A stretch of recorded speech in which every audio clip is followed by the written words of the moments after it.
Good morning, children. Today you all revise the first chapter, life process. Okay. So before moving to the chapter, first you try to understand the definition for life process.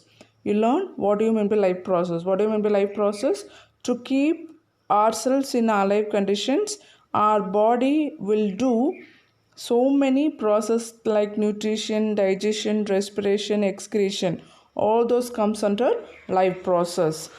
And what do you mean by nutrition? Intake of food and utilization of the food, that we can call it as nutrition. Already we learned everything. Today I am going to give only revision only.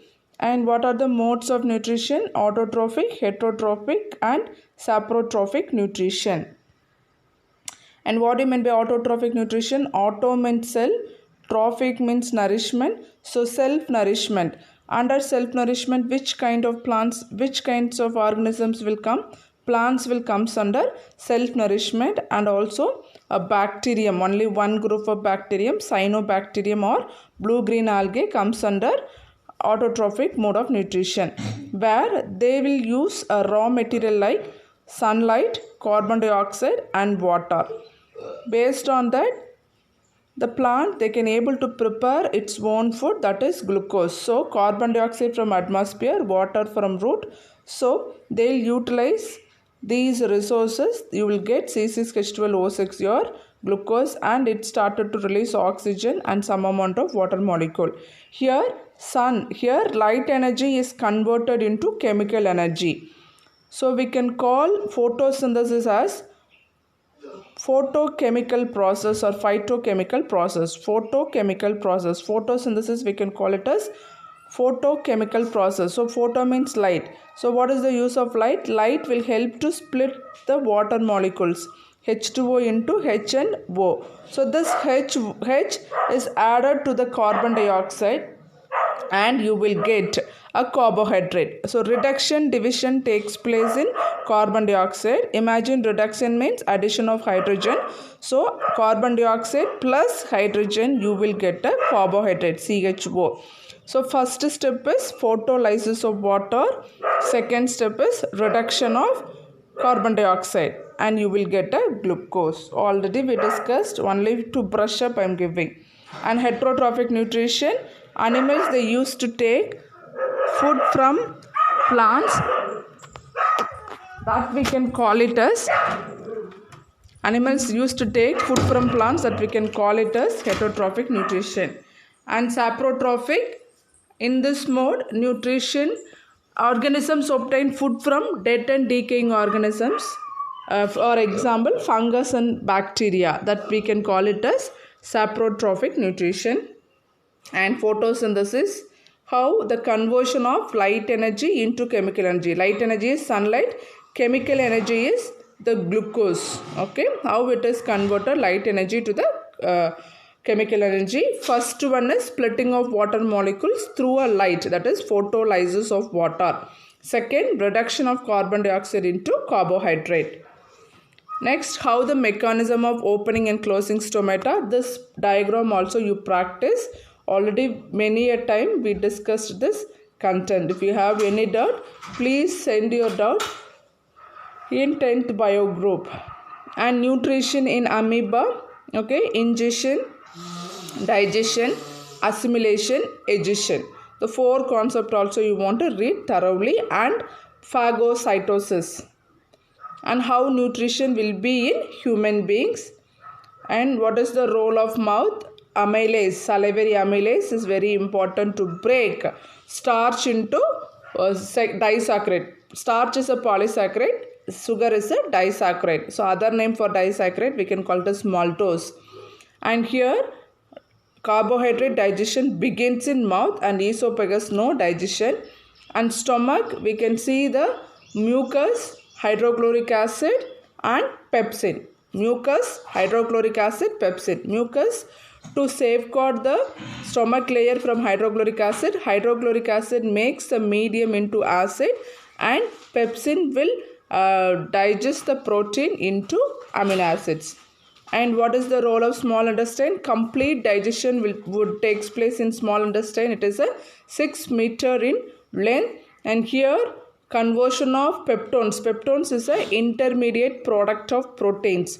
So, and you will get amino acids, maltose to glucose. Maltose is a disaccharide, glucose is a monosaccharide. Starch is a polysaccharide. You write starch is a polysaccharide, maltose is a disaccharide, glucose is a monosaccharide.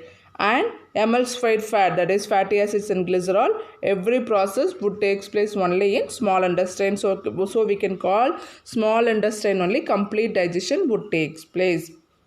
And liver used to secrete bile juice. That bile juice it is not a digestive enzyme, it is juice only. It will help to change fatty acids, fat into fatty acids plus glycerol. And pancreas, we know it is a heterocrine gland or mexocrine gland, but you remember heterocrine gland because it possesses two characters, endocrine and exocrine part. Endocrine, it started to produce two hormones, okay, glucagon and insulin. Glucagon will increase sugar level, insulin will decrease sugar level. So endocrine part of pancreas will directly pour into the blood. Exocrine part of the pancreas is the enzymes, okay, enzymes like pepsin, renin, pepsin, trypsin, chymotrypsin, lipase, everything will be secreted in the pancreas for complete digestion. So pancreas juice and bile juice together, they all poured into the duodenum part of the small intestine through hepatopancreatic duct. And villi, we know it is a finger-like projection. It is helping to absorb the digested food like glucose and the amino acids. It will directly pour, it was sucked by the blood like a through diffusion process, and fat won't be absorbed. Fat will be carried out by the lymph system. And large intestine, there only reabsorption of water would takes place. There won't be any digestion, and mucus will be there to move or to send out the waste material. And that's all about digestion. Only I am giving revision. You refer the classwork and your book material, read everything. If you have doubt, please most welcome to post your doubt in 10th bio group. And respiration, we know there are two types of respiration, aerobic respiration and anaerobic respiration. And difference already we learned difference. Aerobic, presence of oxygen, and what is the end product of aerobic respiration? Carbon dioxide and water. And energy is released in large amount, 36 ATP we will get, and it takes place in both cytoplasm and mitochondria, aerobic. But anaerobic, it doesn't recur, it is an absence of oxygen, end product is ethanol, energy released is very lesser amount, only 2 ATP, and it takes place only in cytoplasm. And one more we learn, no, glucose pathway, that is only example for your aerobic respiration.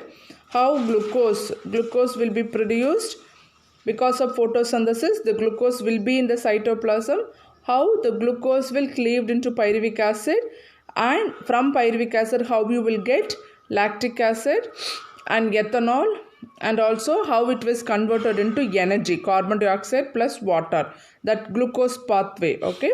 Glucose pathway you want to learn in your book, okay, that is very important, 5 mark.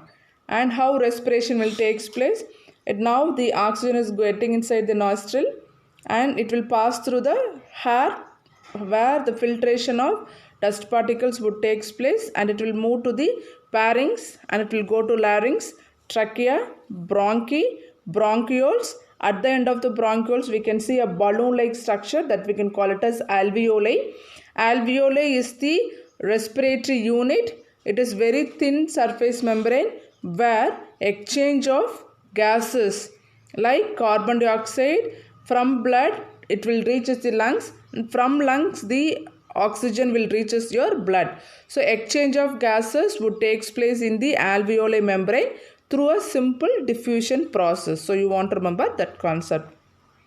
And already we know lymph is an extracellular fluid. It is a colorless fluid. It is just like blood except RBC. But the lymph used to carry fat from the small intestine, and throughout the body it used to carry the material. At last it will join to the superior vena cava, and the fat is given to the blood. and this lymph will carry one important white blood cells, that is lymphocytes. And already we know the difference between artery and vein. And blood pressure, okay, normally we'll tell 120/80 is blood pressure. 120 means systolic, they systematically they used to contract. 80 means diastolic, relaxation. And heart, so many times we discussed about the heart, about the okay, always here you won't remember right is wrong. So right atrium used to carry impure blood from superior vena cava and inferior vena cava, pass to right ventricle. Between right atrium and right ventricle there will be a tricuspid wall, and from right ventricle it was carried out to the pulmonary arteries, and it will join with the lungs. And from lungs, pulmonary vein carries pure blood, give it to left atrium and left ventricle.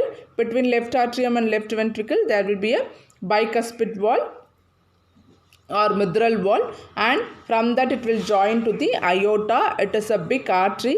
From aorta throughout the body the blood will circulate. And what we learned is transportation in animal. Okay, this is transportation in animal. If the question is like that, what is transported throughout body? Blood is. So what is the pumping organ? Heart. So how transportation would occur in animals means you want to explain heart. How transportation occurs in plants means you want to explain xylem and phloem. Xylem used to carry water, phloem used to carry water. And xylem, always it is a unidirection from root to other parts of the body. And now second diagram, it is a phloem. We can see both the direction. Phloem from flower to, from leaf to root also, stem also, and tip of the flower also, and it is a bidirectional. And for transportation of water there is no need of any energy, so we can call it as passive transport. Now look at the second diagram, phloem, transportation of food. Here automatically the food is transferred from one place to another place, so we can call it as translocation. Instead of calling transportation, the exact term is called translocation. So if transfer of food from one place to another place, that we can call it as translocation. Water means transportation. And how the water is moving. Now look at this slide. The water droplets, they are getting inside the root, and from root it is transferring throughout the body. And next one, not absence of sap, ascent of sap. Here ascent of sap, it is, we can call it as transpiration pull. Imagine how the plant is absorbing water from the root to other parts of the body because of one process. We can call it as transpiration pull. Transpiration pull. Now a plant used to absorb water, 100% water is absorbing, but only 2% was utilized by photosynthesis. The remaining 98% is transpired from the plant. So transpiration is a escaping of water molecules or evaporating of water molecules through the stomatal pore. So because of this transpiration, a pressure is created in leaf. Imagine if leaf has 100% of water, 98% or 99% water was evaporated. Again the leaf has a pressure to absorb water from its higher concentration. So automatically, because of transpiration, a pressure is created. So the leaves started to pull water from the lower region. Lower region means root. And here concentration, higher concentration of water, where we can see higher concentration of water in the root region. So because of transpiration process, a pressure is created in the leaf. So a pulling of water from the root to other parts of the body is called transpiration pull mechanism. So this we can call it as ascent of sap. And translocation of food. So you want to remember how glucose is transferred from leaf to stem or flower or root. So it is through a active transport with use of energy. It used to transport it throughout the body of the plant. So that process we can call it as translocation. And excretory system. What is the role of excretory system? Remove the nitrogenous waste. That word you want to mention clearly. To remove the nitrogenous waste like urea, uric acid, and it was done by the millions of nephrons which is present in the kidney. So what is nephron? Excretory unit which is present in the both the kidney, and it used to filter the blood. From that blood, toxic materials like urea, uric acid will be there, and it used to filter out, and it was connected to the collecting duct and urinary ureter, and it will come to the urinary bladder, and finally urine is coming with water and nitrogenous waste like urea and uric acid. So what is the role of excretory system? To remove the nitrogenous waste like urea and uric acid. With that, I finished the first chapter revision. You revise many times, post your doubt in biology group. Try to get centum in science. Thank you.